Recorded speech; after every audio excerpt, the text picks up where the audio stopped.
Rewind 2016 here at Scone Palace, where the rain has eased off a little bit here on day 2. And I'll tell you what, even if it was pouring down, the spirits were lifted by what we just saw over the last 20 minutes or so. It was at the British Electric Foundation. It's a project of sorts which involves you, Martin, and also Glenn. Yeah, yes, exactly. Tell me a bit more about this. Well, the British Electric Foundation has actually been going for 35 years. It was the first production company that when I split from the Human League in 1981, everything was under that aegis. So we did a BEF album back then with famous people like Tina Turner and Paula Yates, believe it or not, and various people like that, Paul Jones.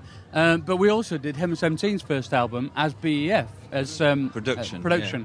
So we've always done kind of cover versions with unusual singers, doing unusual covers in a kind of electronic soul way. And that's what this is. We've revived it for Rewind, really. And can I just tell you this? Every time that Martin Ware does a BF project, whether it be each album, afterwards he always says to me, "Do not let me do that again. I'm not doing another BF album because it's such hard work with all those different artists, costs so much money." And then when he said that he was going to do it live, I was like, "Excuse me, are you insane?"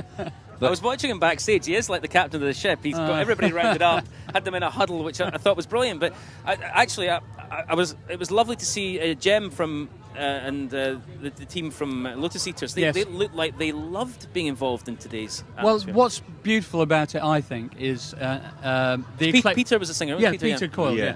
The eclecticism of everything, because you wouldn't naturally put, say, Mary Wilson on the same stage as Thomas Dolby, as Peter Coyle, as Peter Hooton from The Farm, as us.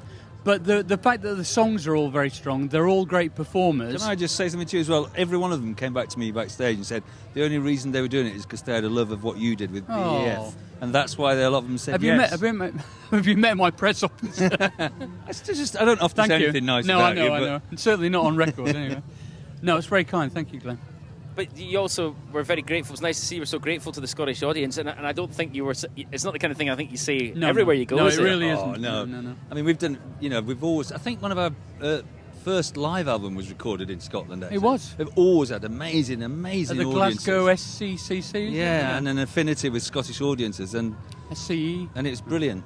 And they were great today, and like you said, it's been raining, it's not been that easy for an audience, but they just lifted us. They were amazing. Yeah, beautiful. And it's nice, I noticed also, it's not just stars from your era, you're bringing in the girl from the Noisettes, who's phenomenal. Shinge, she's incredible. Great. What a performer. And how do you get connected with someone like that?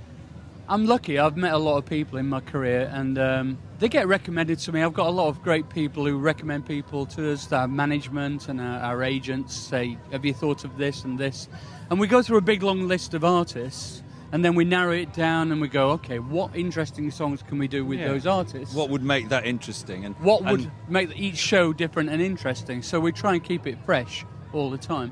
And a really lovely tribute at the end there to Colin Verncombe as well. That was a little bit hard to sing, actually, to be honest, for me, well, Jack was in tears, wasn't he? Our manager, because he knew him really well from Liverpool. Quite a few Liverpool acts, of course.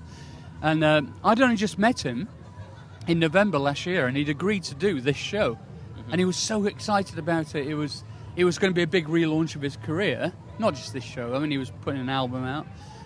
And then we were so unbelievable. Well, I mean, you never expect anything like that to happen, a car crash. But everyone loved it out there, genuinely. You could see the audience understood, and it touched a lot of people, I think. Okay, just very briefly, because we've got to go back on stage in a minute. Just what's next for both of you, quickly? Well, Heaven 17, we're in the studio at the moment. We're writing songs. It's taken longer than we would anticipated, but we're getting there. I'd say we're about halfway through. Yeah, and also we've got a tour coming up in October, national tour, which is, again, Heaven 17. First half is the whole of Penthouse and Pavement, our first album, and the second half is a bunch of guests as artists doing BF. So you can see more. If you didn't see this one, come and see that. Hopefully see you next year. Fantastic talk to Martin Ware and Glenn Gregory together as the British Electric Foundation.